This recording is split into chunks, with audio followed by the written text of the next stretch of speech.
Okay, good morning class. So this is the start of our module 2.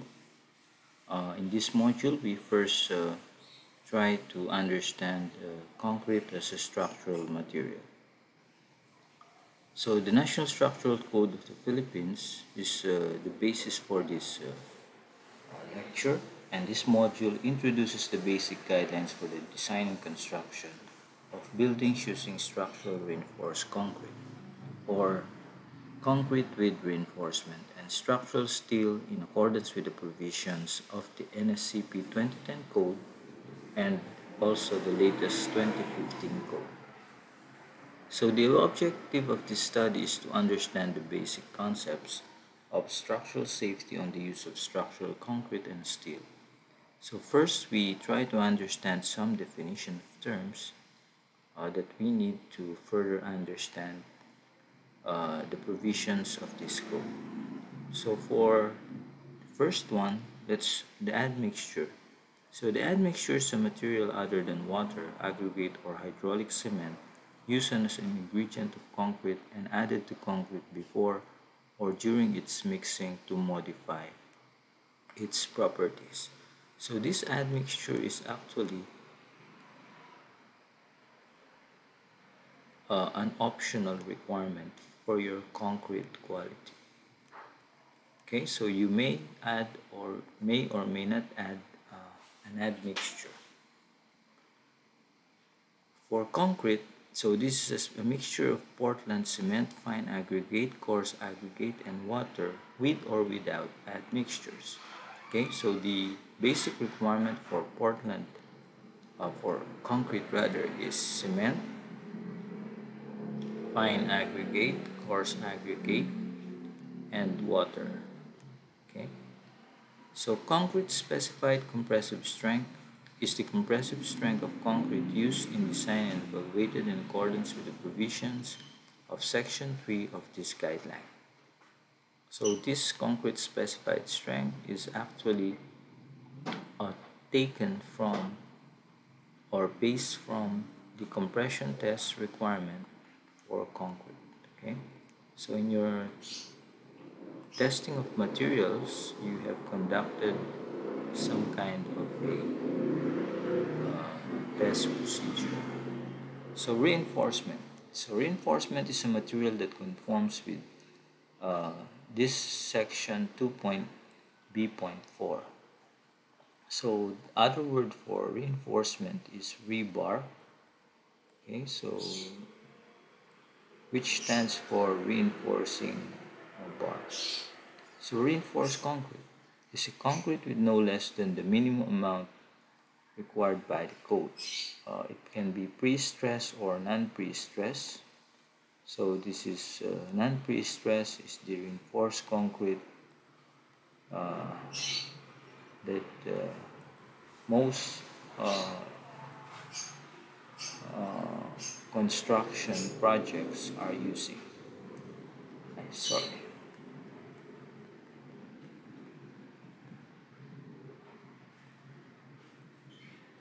So reinforcement yield strength is the minimum yield strength of reinforcement, and this is again taken from the test, okay, in tension or the tension test procedure. So if in concrete you are using a compression test, in reinforcement you are using a tension test.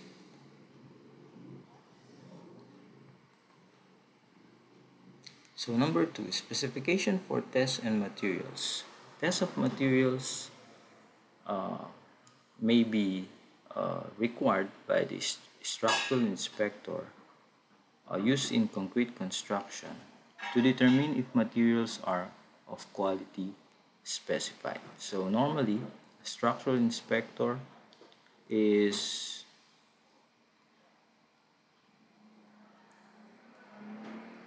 coming from the owner of the construction or the project, and he or she may require the testing of materials used in the construction. the purpose of which is to determine the quality of concrete as specified. So, test of materials of concrete shall be made by an approved agency at the expense of a contractor. So, an agency should be the authorized uh, testing company.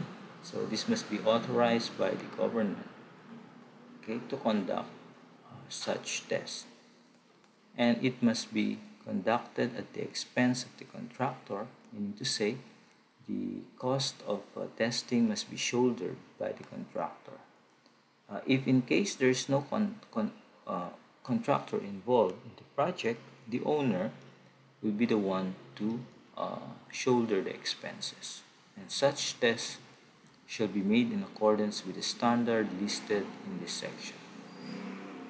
A complete record of tests of materials and of concrete shall be available for inspection during progress of work and for 2 years after completion of the project, and shall be preserved by the engineer or architect of record. So, 2 years. So, huwag mo muna tatapon yung mga record para nun in case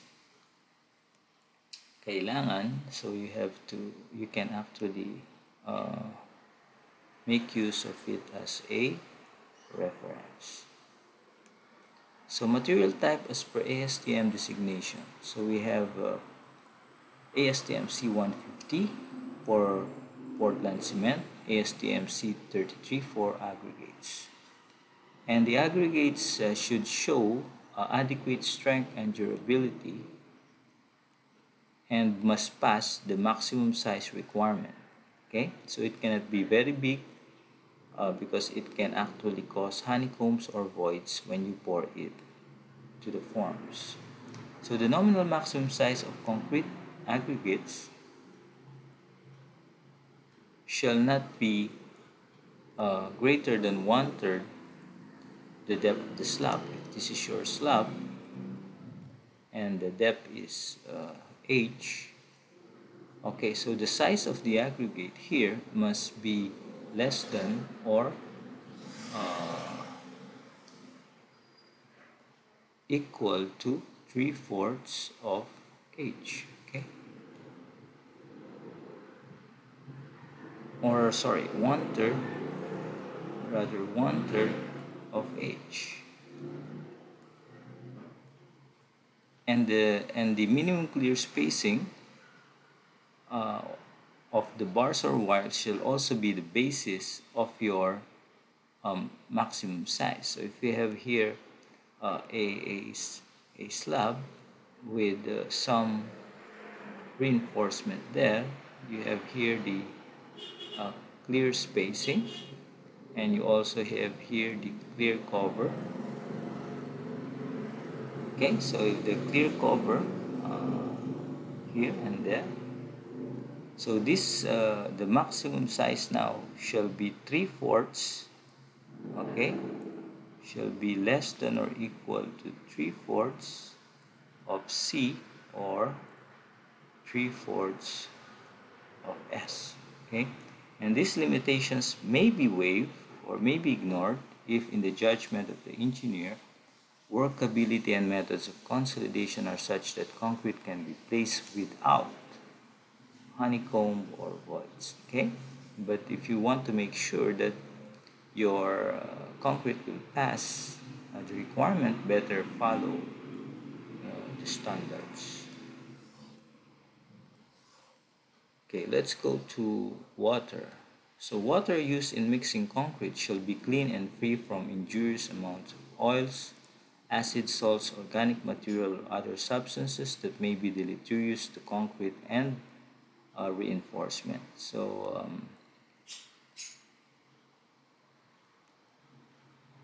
we want your water to be basic or based or alkaline enough to not to add up to the acidic, okay, not to add up to the acidity of your mixture, because it can actually harm the strength and durability of your concrete and your reinforcement as well. Okay, because when you pour the mixture on the forms, your reinforcement are already there. Selection of concrete proportions shall be based on concrete mixes using water from the same source. So we have to see to it that our concrete proportioning on the trial must also be the same water, okay, the same mixes you get from the actual. Okay, so actual. Do not use alkaline water on the trial test and then use a different source from the actual. So reinforcement. Reinforcement shall be deformed reinforcement of particular grade as specified on plans. So we cannot use plain bars. No plain reinforcement should be used. No? So instead, we have to use deformed. Okay, so if this is your reinforcement, which is plain, so the deformed reinforcements somehow have some corrugations like this. Okay, and if you look into this smooth plane, so the reinforcements have some deformations like this. Okay, so if you look into a smooth or plain bar, okay, so these are deformed bars.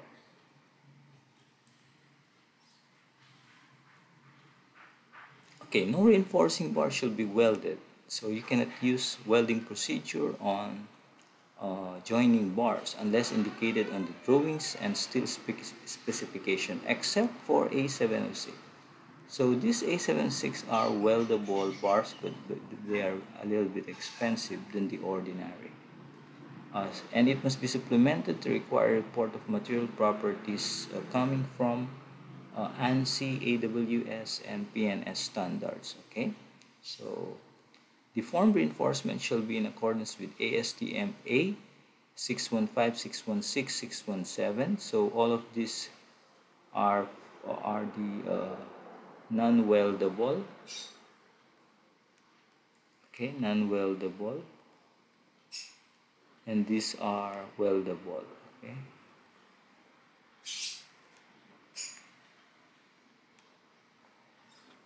Admixtures. Admixtures to be used in concrete shall be subject to prior approval by the building official. So before you attempt to use admixture, it must be first approved by the building official or any other authorities, no, that are uh, inspecting or supervising the project. So an admixture shall be shown capable of maintaining the same composition and performance throughout the work as product used in establishing concrete proportion. So concrete testing. So we have three concrete tests that are a basic requirement for prior to pouring. Okay, so these are requirements prior to pouring concrete. So we have the slump test, okay, ASTM C143-78. We have the curing and test, making and curing of test specimen in the field.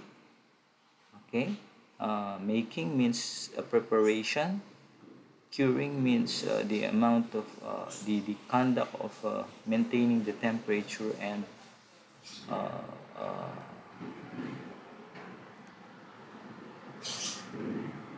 the temperature and humidity.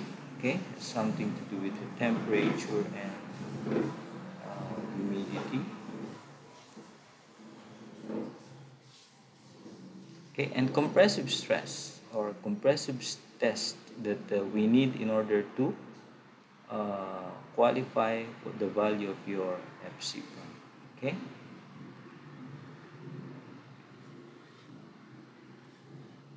So we also have ASTM C42, but these are special tests that we need, okay, in case we want to confirm uh,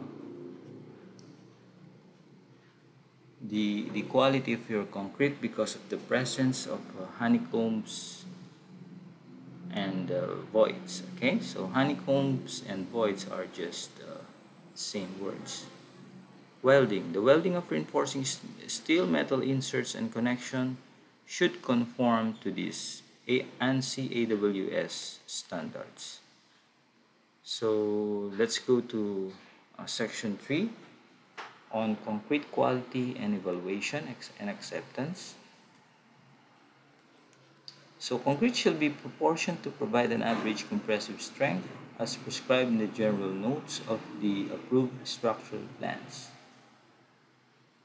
Okay, so whatever is provided for in this structural plan, let's say F primes equals 20 megapascal. So it must be the basis, okay, for your approval of the compressive strength result. Okay, so requirements for FC prime shall be based on test of cylinders made in tested and tested as prescribed in section 2.b.6.3 that we discussed a while ago. Unless otherwise specified, FC prime shall be based on a 28-day test or maybe 14 can make it 21 or even 7 days, okay, 7-day test. So unless otherwise specified, we can use the 28 day test requirement.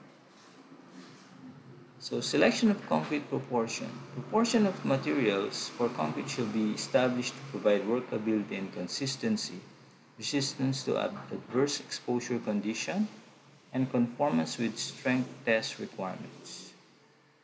Okay, so and concrete proportions including water cementitious material ratio shall be established on the basis of field experience and or trial batches with materials to be employed. Okay, so these are just the factors we need to consider when we are trying to make use of the proportioning. Let's say 1 cement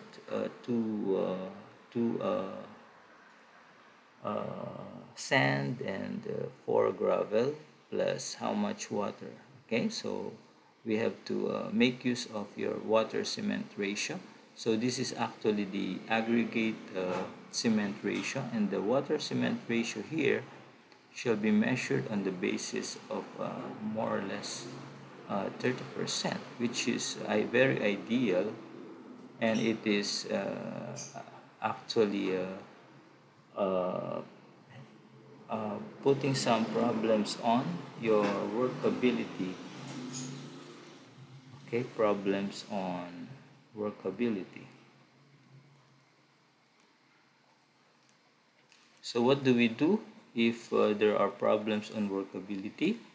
We make use of admixtures. Okay, so admixtures solve the problem of workability by increasing the plasticity of your mixture without going to deviate from this percentage water cementitious ratio. Okay,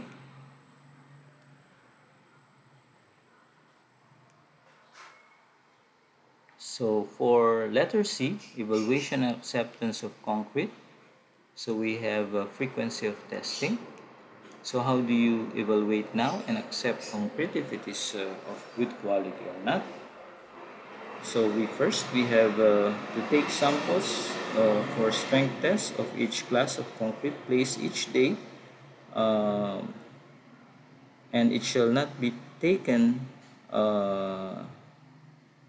It shall be taken not less than once a day, or not less than once for each 115 cubic meter of concrete, or not less than once for each 465 square meter of walls or slabs. Okay, so the basis of the sampling or preparation of the specimen is once per day, once per 115 cubic meter, and once per 465 square meter.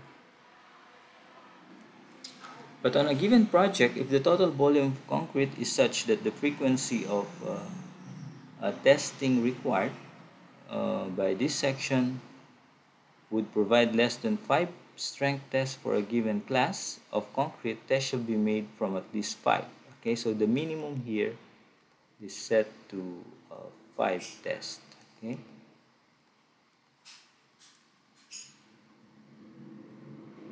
So if you cannot achieve 5 on this per day, per cubic, and per square meter basis, you still have to test or prepare rather 5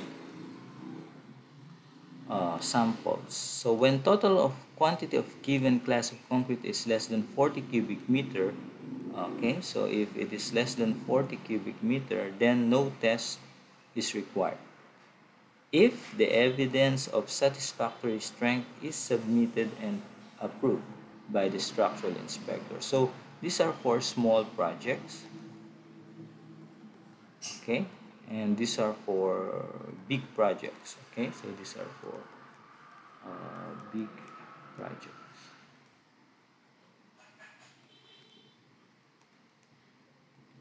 Okay, a strength test shall be average of the strength of two cylinders made from the same sample of concrete and tested at 28 days. Okay, so it must be an average of two samples. So if I want to get a strength test of this, at least I take the average of two samples here. When you say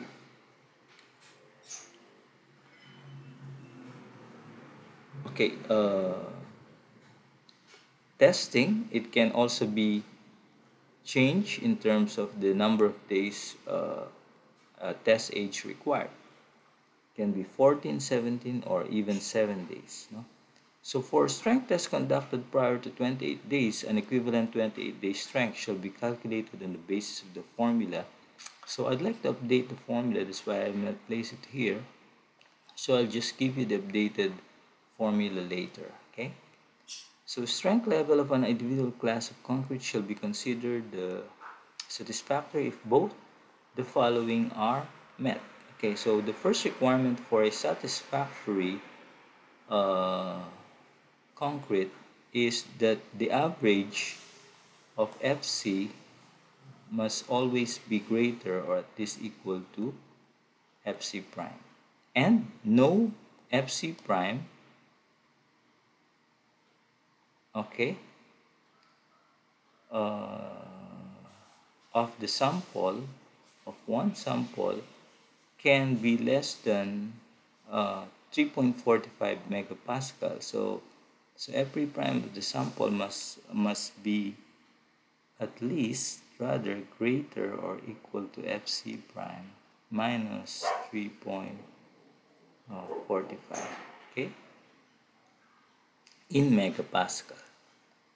So if the likelihood of low strength concrete is confirmed and the computation indicated the load carrying capacity may have been significantly reduced, test scores of drilled from the area in question may be required. In such case, 3 cores shall be taken from for each strength test more than 3.45 megapascal below. So if at a certain location, let's say at a certain location here, your FC prime sample is less than FC prime minus 3.45, so you can make use of core test. Okay, so this is just a confirmatory test that you have to use in order to confirm if the quality of concrete at that location is uh, is acceptable or not. Okay, so that's the way how to figure out the problems there. Okay, so that ends my first part of the concrete